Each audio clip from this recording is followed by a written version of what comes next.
Welcome to the Deep Dive into Success podcast. Jason and Rebecca are ready to fuel your next move. Every insight here is a spark. Ignite change. Seize the moment. Take action today and shape your tomorrow. Check us out by listening. And if you like what you hear, don't forget to subscribe to receive notifications when new content is available. Welcome back.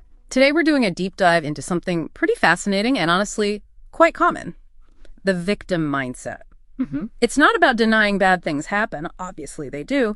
It's more about that internal narrative, the one that convinces really capable people that every single setback is proof the world's out to get them. Yeah, and they get locked into the identity. I'm just a victim of circumstance. Exactly. So our mission today really is to unpack why that mindset can feel, well, almost comforting sometimes, why it's so appealing. Right. And then, crucially, how you can trade that label in. Swap it for the power of being maybe an everyday victor. Yeah, because success isn't about dodging life's messes, is it? Yeah. It's entirely about how you choose to respond when things inevitably get tough. Okay, so let's talk about that comfort, the cozy trap, as we called it in prep. What makes this victim identity so sticky? Well, our sources point to some immediate, maybe surprising psychological perks. The first big one is this massive sense of relief. It's like a shield.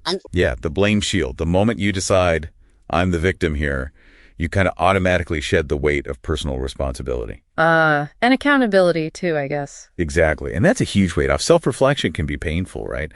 Deciding the problem is out there, somewhere external, well, that feels safer. Temporarily, anyway. Okay, so you feel safe from judgment, maybe your own judgment too. But what else? Well, when you signal you're struggling, when the problem is external, people often react. That brings in the second perk, the sympathy paycheck. The sympathy paycheck. Right. The emotional rewards, you get attention, validation, maybe care. Yeah, those are real human needs, absolutely. But the danger is when getting that sympathy starts to replace the actual motivation you need to tackle the problem itself. So the validation becomes the end goal, not fixing the situation. Precisely. For some people, deep in that cycle, the emotional support they get actually depends on the problem continuing.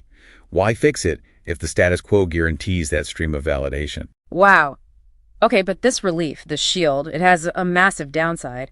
How does it actually, kill success? Oh, fundamentally, it just shuts down your problem-solving engine completely. How so? By sacrificing your personal agency. You stop planning, stop doing, and you start just reacting, complaining maybe. And psychologists have a term for this kind of root cause, right? They do. It often stems from learned helplessness, this deep-seated belief that your efforts don't really matter because the outcome is fundamentally out of your control. So why even try? Exactly.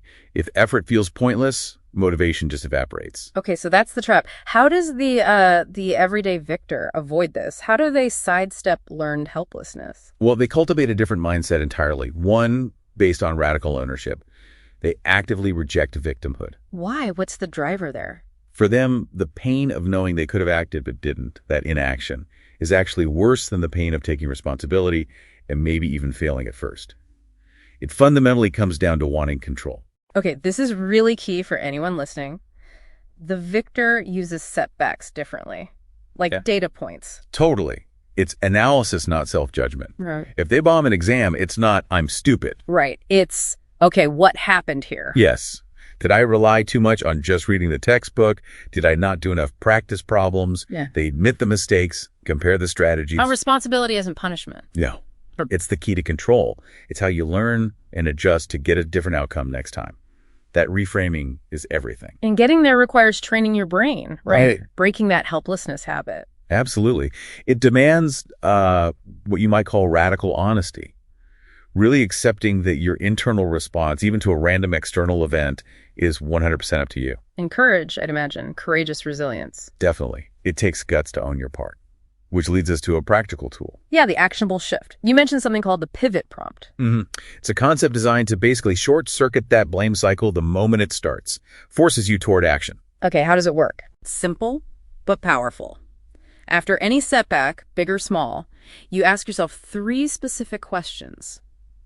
Immediately. Okay, what are they? 1, what is the factual event? Just the objective facts, no story yet. Strip away the emotion. 2, what past choice did I make that contributed even slightly to this result? Okay. taking that slice of ownership. Even if it's just, I chose not to prepare more, or I chose to be in that place. And 3, what is the single best move I can make right now to move forward? So it forces you out of ruminating on the path Instantly. and into immediate forward-looking action. Exactly. Redirects all that mental energy from complaining or blaming into problem solving. So wrapping this up, the core takeaway for you listening seems to be that, yes, the mindset of victimhood might offer this sort of comfortable prison built from excuses. Yeah, it feels safe for a moment. But adopting that permanent label of victim, that's always ultimately a choice of mindset, a choice about your own agency. It really is. And here's a final thought to maybe chew on.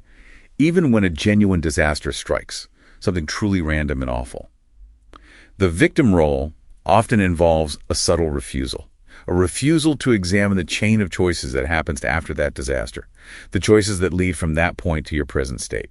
Interesting distinction. The event versus the ongoing response. Right. So the choice always is this. Are you going to spend your limited energy complaining about what already happened? Or are you going to use that exact same energy to start rebuilding right now from where you stand? Thanks for diving deep with us on this episode of the Deep Dive into Thriving Successfully. We hope you found a quick hack to take action on today.